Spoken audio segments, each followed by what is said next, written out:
que vejam Cristo em mim. A paz do Senhor, meus queridos e amados irmãos do Sempre Pentecostal e do nosso devocional. Hoje, neste sábado, onde nós nos encontramos para poder juntos ler a palavra de Deus e meditar um pouco sobre ela, e nós vamos dar continuidade ao livro de Jeremias, que nós estamos lendo cada sábado.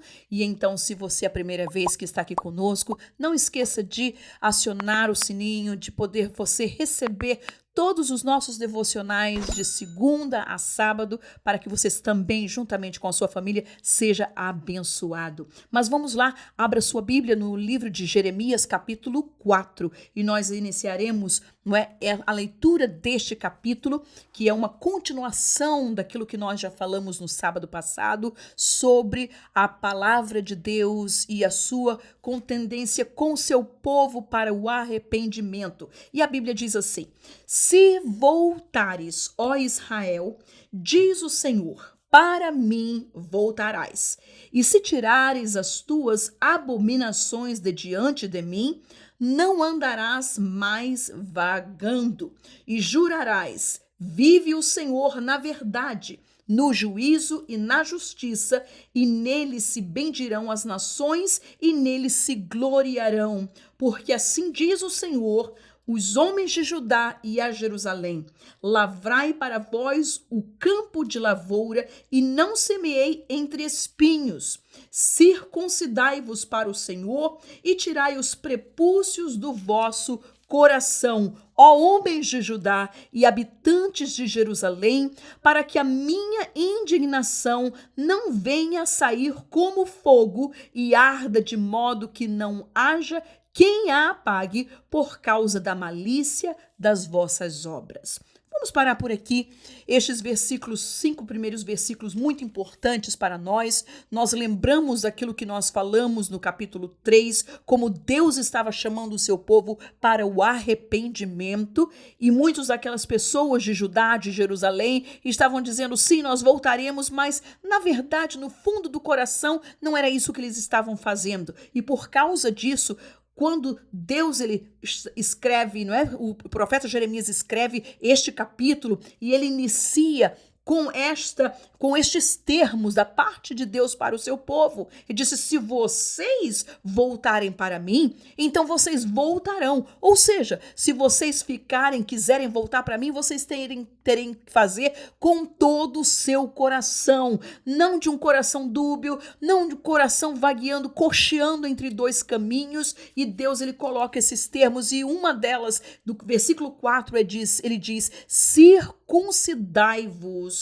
para o Senhor e tirai os prepúcios do vosso coração. Uma linda analogia que Deus ele usa para o seu povo, porque a circuncisão era algo que marcava e diferenciava o povo de Deus das demais nações da terra. Por isso Deus falava: circuncidai-vos para o Senhor. Ou seja, Deus estava dizendo para o seu povo: separai-vos para mim, para o Senhor. E não somente isso, ele disse: tirai os prepúcios do vosso coração. Prepúcio era aquela pele que era tirada fora na circuncisão, exatamente para poder evitar enfermidades, para poder ajudar as pessoas na sua higiene pessoal. E por causa disso, Deus estava falando para o seu povo, agora não somente falando de algo físico, mas do coração espiritual do seu povo. Ele disse: tirai tudo aquilo que está causando dano,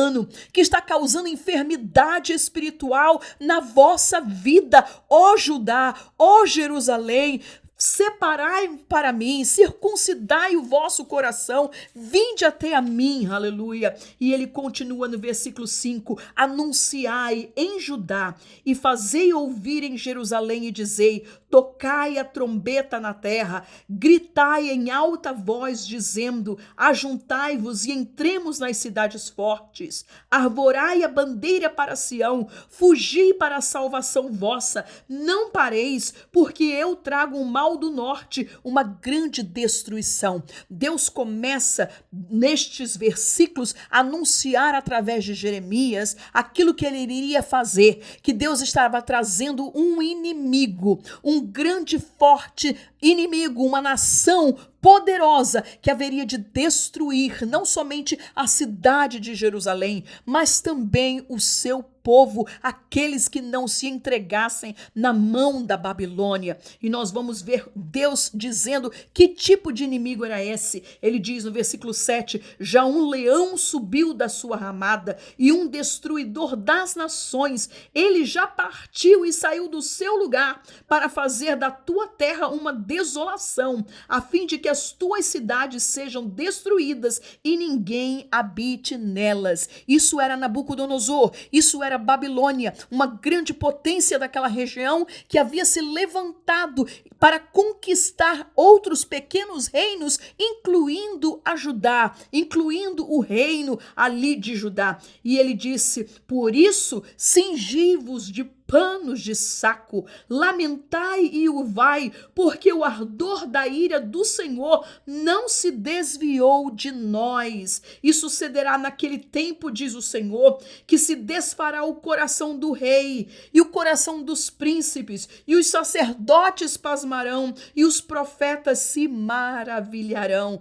Novamente, desde o capítulo 1, nós vamos ver Deus contendendo com as pessoas, com aqueles que cuidavam de guiar o seu povo. Ele fala aqui do rei, aquele que governava, aquele que guiava, que batalhava as batalhas do povo de Deus. Ele fala dos príncipes, ou seja, não somente daqueles anciãos, daqueles que representavam a cada tribo, aqueles que julgavam o seu povo, mas ele fala dos sacerdotes, aqueles que teriam que ter uma palavra de Deus para o povo, que deveria trazer o povo ao arrependimento, e ele fala dos seus profetas, aqueles que deveriam trazer uma palavra de Deus para o povo. Mas tudo isso Deus está dizendo para esta liderança da casa de Judá: vocês falharam, vocês até aqui, vocês não têm como eu agora voltar atrás. Eu vou enviar esta destruição através da mão de Nabucodonosor para poder trazer algo para vossas vidas. E meus irmãos, por que Deus e Israel não conseguia compreender como Deus haveria de destruir a sua própria cidade, como Deus haveria de destruir o seu próprio templo, como Deus haveria de destruir o seu povo? Mas lembremos-nos, aquela casa que Salomão havia feito estava hoje cheia de deuses, cheio de idolatria por todas as partes. Judá já não representava aquilo que eles eram diante de Deus. A presença de Deus já não estava mais ali no meio do seu povo da maneira como era visível nos tempos de Davi, de Salomão e dos reis que foram tementes a ele. E agora Deus diz para eles: então disse eu, Senhor Jeová, verdadeiramente trouxestes grande ilusão a este povo e a Jerusalém, dizendo: tereis paz, pois a espada penetra-lhe até a alma.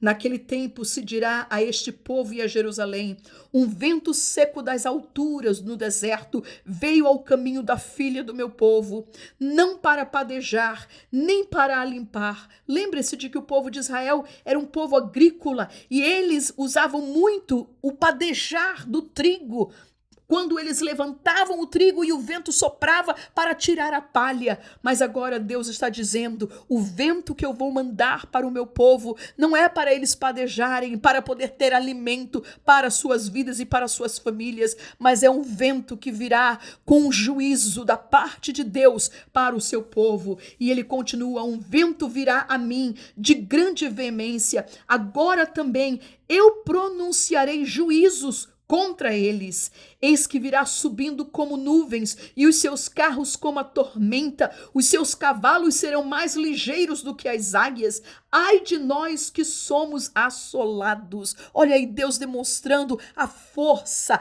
em que viria Nabucodonosor para tomar aquela cidade de Jerusalém. E tudo isso, meus queridos irmãos, Deus estava permitindo. Para quê? Para poder salvar o seu povo. Porque Deus, como Pai, ele castiga o seu filho, ele disciplina aquele que é seu para salvá-lo. A disciplina de Deus, o castigo de Deus não é para acabar e destruir, não, mas é para salvar, para trazer de volta junto à posição que Deus havia escolhido para Israel. E ele diz: lava o teu coração da malícia, ó Jerusalém, para que sejas salva. Até quando permanecerão no meio de ti os teus maus pensamentos? Porque uma voz anuncia desde Dan e faz ouvir a calamidade desde o monte de Efraim. Proclamai isto às nações, fazei-o ouvir contra Jerusalém. Vigias vêm de uma terra remota e levantarão a sua voz contra as cidades de Judá.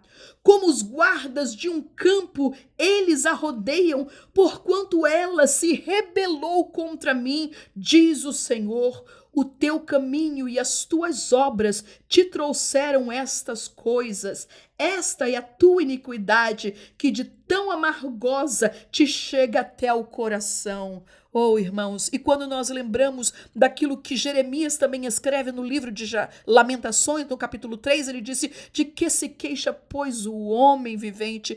Queixe-se de cada um dos seus próprios pecados. Por que que isso haveria de acontecer? Por que que tudo aquilo aconteceu? E Deus explica, Deus traz as respostas por causa da sua própria iniquidade.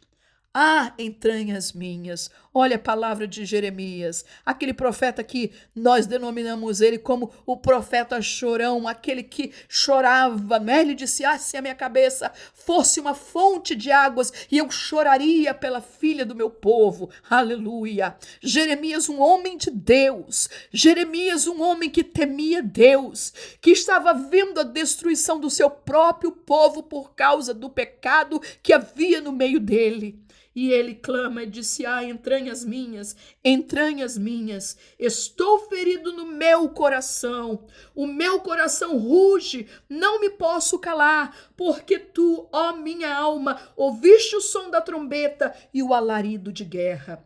Quebranto sobre quebranto se apregoa, porque já toda a terra está destruída. De repente, foram destruídas as minhas tendas e as minhas cortinas num momento. Até quando verei a bandeira e ouvirei a voz da trombeta?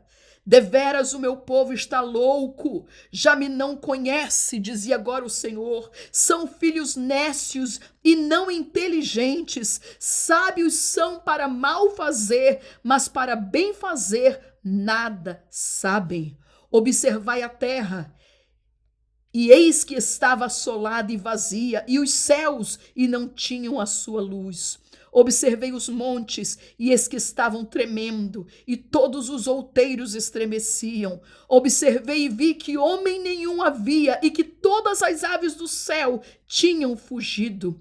Vi também que a terra fértil era um deserto, e que todas as suas cidades estavam derribadas diante do Senhor, diante do furor da sua ira. Mais uma vez, Deus, ele castiga, Deus, ele disciplina aqueles que ele ama, aleluia, para voltarem ao caminho. E ele diz no versículo 27, porque assim diz o Senhor: toda esta terra será assolada. Enquanto os falsos profetas diziam para o rei Zedequias: não, Nabucodonosor não entrará nesta cidade. Deus está dizendo que as flechas de Nabucodonosor, elas não entrarão nesta cidade. E Deus dizia através da boca de Jeremias: vai entrar, Jeremias. Não tem como, não tem outra maneira, não tem outra opção. O meu povo, a minha cidade, o meu templo vai ser destruído por causa do pecado do meu povo. Ele disse: porque assim diz o Senhor, toda esta terra será assolada. De todo, porém, a não consumirei. Olha aí a palavra de esperança.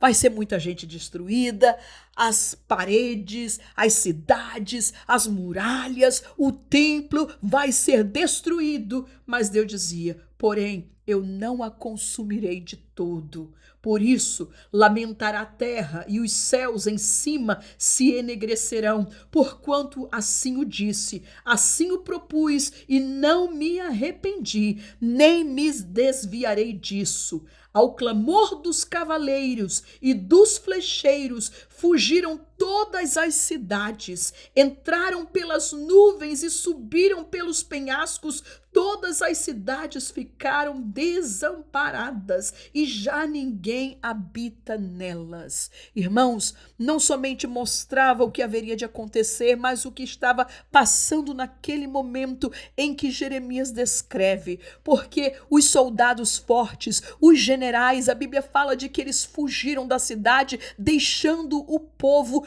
à mercê. Aqueles que haveriam de guiar o povo de Deus, deixaram o rebanho, e por isso nos capítulos anteriores, Deus disse para Jeremias, eu darei pastores conforme o meu coração, que apacentem o meu povo com ciência e com inteligência, que não abandona o rebanho por qualquer coisa, que não deixa as ovelhas serem desviadas, que não permitem os animais, os lobos, os mercenários tomarem conta destas ovelhas da casa de Israel.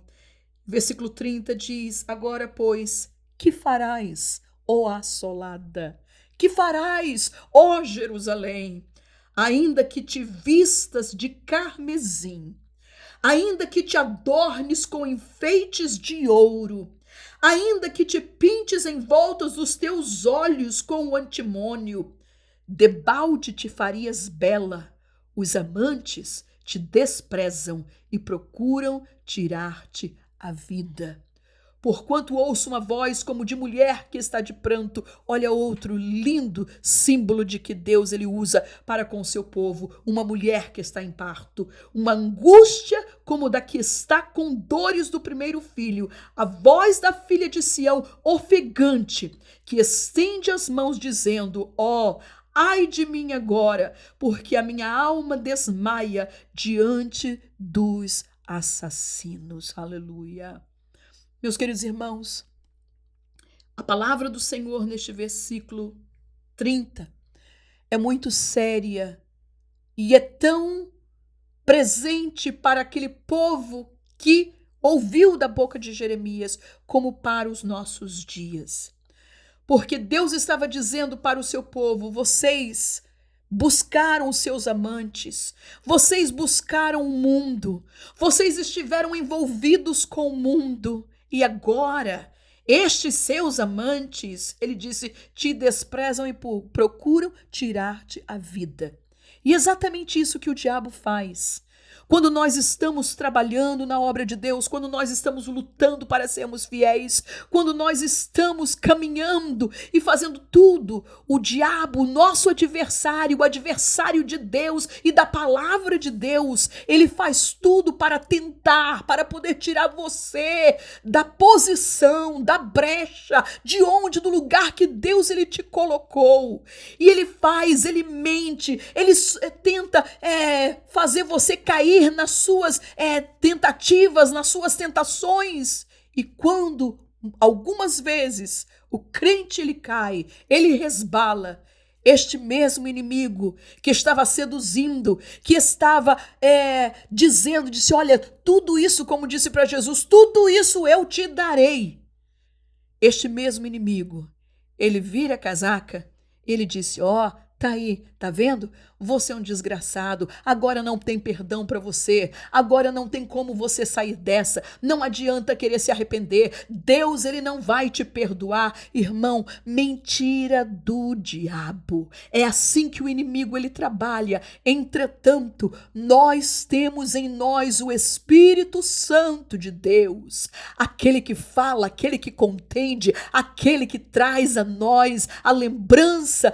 E como dizia Jesus para aquela igreja, em Éfeso, lembra-te de onde caíste e pratica as primeiras obras. Que Deus, nesta manhã de sábado, possa ter misericórdia e que a sua graça possa ser estendida aos nossos corações. No dia em que o Espírito de Deus, através desta palavra, através da pregação do pastor na igreja, através da admoestação do conselho de um amigo, através do devocional, até do Simple Pentecostal que você ouve cada dia durante essa semana. E quando o Espírito de Deus, você sente aqui que ele está puxando a sua orelha, que alguma coisa está contendendo lá dentro, eu te peço e eu te digo em nome de Jesus, não feche o seu coração para a repreensão do Senhor. A Bíblia nos diz que o nosso coração é enganoso. Nós não conhecemos o profundo do nosso coração, meus queridos irmãos. E é por isso que esta palavra que nós acabamos de ler, que nós meditamos, que nós amamos, que nós dedicamos o nosso tempo para poder lê-la, a Bíblia diz em Hebreus capítulo 4, versículo 12, que ela é uma espada aguda de 2 gumes que penetra até a divisão da alma e do espírito, e ele é apta para discernir os intentos do nosso coração, dos pensamentos, aquilo que ainda não chegou na sua mente, mas Deus já sabe, aleluia. Ele está ali contendendo com seu espírito, preparando, advertindo. Por isso, sejamos humildes suficientes. Como dizia Deus para o seu povo, vistam-se de saco e de cinza, humilhe-se na presença do Senhor. E quando a advertência vier, e quando a correção vier, você diga: Jesus, eu te agradeço pela tua correção, porque eu sei que tu me amas, aleluia. E assim, meus queridos irmãos, nós concluímos nesta manhã cantando aquele hino tão maravilhoso que nós tanto conhecemos da nossa harpa cristã, o hino de número 131, que diz: eu desejo, ó Deus, em Jesus habitar, pois a minha alma suspira por ti. Aleluia.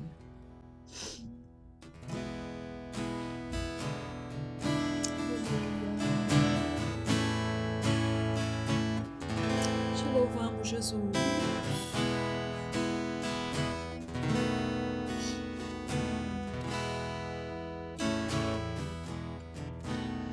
Só em ti, meu Senhor, eu desejo estar e também receber tua luz,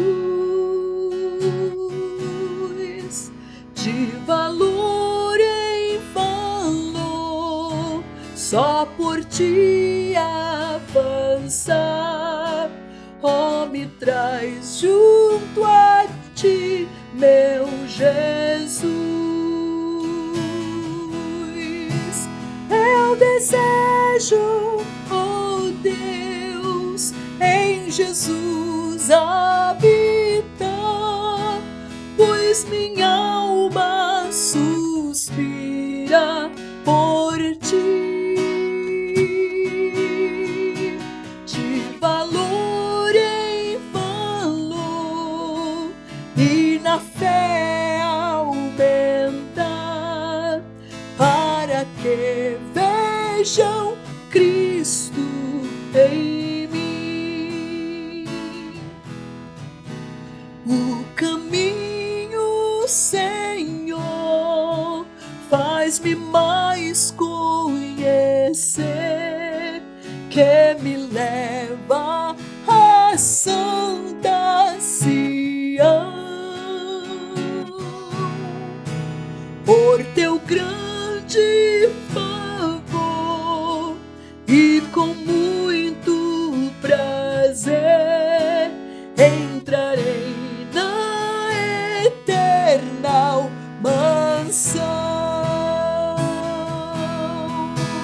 Eu desejo, oh Deus, em Jesus habitar, pois minha alma ti, de valor em valor, e na fé aumentar, para que vejam Cristo em mim. Tua mão, ó Senhor, queira me proteger e dos males daqui me livrar. Na manhã de esplendor, eu também quero ser dos fiéis que vão ressuscitar.